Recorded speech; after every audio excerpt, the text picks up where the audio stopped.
যুদ্ধের ধ্বংসস্তূপের ভেতর থেকেও মানবতার আর্তনাদ থেমে থাকে না। শিশুদের চোখে ভয়, ভাঙ্গা হাসপাতালের নিস্তব্ধতা আর ছিন্ন ভিন্ন ঘরবাড়ির স্মৃতি যেন পুরো পৃথিবীর বিবেককে প্রশ্ন করে। ঠিক সেই বেদনাকে বুকে ধারণ করে মাঠে নেমেছিল ইরান জাতীয় ফুটবল দল। খেলার উত্তেজনার মাঝেও তারা মনে করিয়ে দিল কিছু বাস্তবতা গোল পোস্টের বাইরেও অনেক বড়। কোস্টারিকার বিপক্ষে প্রীতি ম্যাচের আগে যুদ্ধাহত শিশুদের ছবি প্রদর্শন করে প্রতীকী প্রতিবাদ জানালো ইরান জাতীয় ফুটবল দল। তুরস্কের আন্তালিয়ায় টাইটানিক মারদান প্যালেস স্পোর্টস কমপ্লেক্সে অনুষ্ঠিত ম্যাচে মাঠে প্রবেশের সময় খেলোয়াড়রা নিহত শিশু, ক্ষতিগ্রস্ত হাসপাতাল ও ধ্বংসপ্রাপ্ত স্থাপনার ছবি হাতে বহন করেন। জাতীয় সঙ্গীত পরিবেশনের সময়ও তারা এই অবস্থান বজায় রাখেন। JBS holdings limited.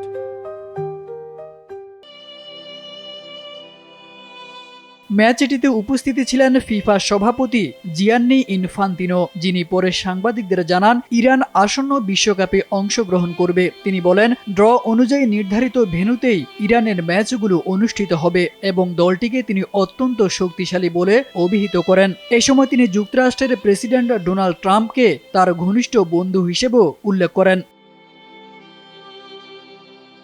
তুরস্কে নিযুক্ত ইরানের রাষ্ট্রদূত মোহাম্মদ হাসান হাবিবুল্লাহ জাদেহ জানান, খেলোয়াড়দের এই উদ্যোগ সংহতি প্রকাশের অংশ।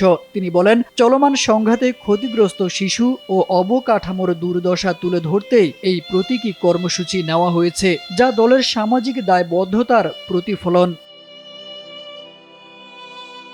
ম্যাচে ইরান দাপুটে পারফরম্যান্সে দেখিয়ে কোস্টারিকাকে 5-0 গোলে পরাজিত করে। অঞ্চল জুড়ে চলমান সংঘাতের কারণে পূর্ব নির্ধারিত সূচি পরিবর্তন করে ম্যাচটি তুরস্কে আয়োজন করা হয়। এর আগে 27 মার্চ নাইজেরিয়ার বিপক্ষে আরেকটি প্রীতি ম্যাচে 2-1 গোলে পরাজিত হয় ইরান, যেখানে খেলোয়াড়রা কালো আর্মব্যান্ড পরে মাঠে নেমেছিলেন।